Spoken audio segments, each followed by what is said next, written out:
Bonjour à tous. Un spécial Kiss à Fredem. Bonjour Madame Pi. Dites-moi Sébastien, vous nous proposez de mieux gérer les conflits? Oui, je vous propose de comprendre et d'agir sur les conflits. C'est très généreux de votre part.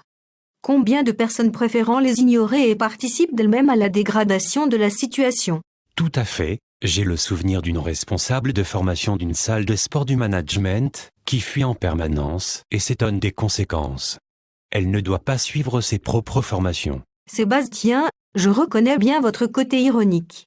Auriez-vous oublié que les cordonniers sont les plus mal chaussés? Les conflits sont naturels, comme les tremblements de terre.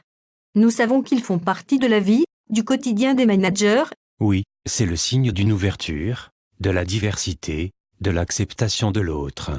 Maintenant, il faut aussi savoir les gérer. Pour cela, il faut connaître leurs sources, leur origine.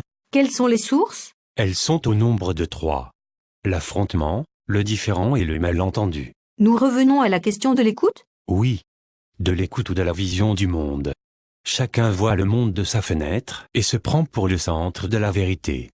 Dans une situation de conflit, il faut déterminer si les personnes sont en désaccord par rapport à leur position face à une situation ou si elles sont dans un rapport de force parce que les besoins de l'un ou de l'autre ne sont pas satisfaits. C'est vrai, dans un différend, les personnes ont encore la volonté de trouver une solution commune. Alors que dans un affrontement, nous sommes dans le rapport de force avec les techniques psy de la soumission librement consentie pour les mieux former. Oui, tout à fait Madame Pi, c'est vrai. Savez-vous combien de managers ont suivi la formation du MEDEF? Sur la soumission librement consentie des salariés, comment réussir? Non, ne me dites pas que les entreprises dépensent les budgets de formation pour apprendre à mieux soumettre les salariés?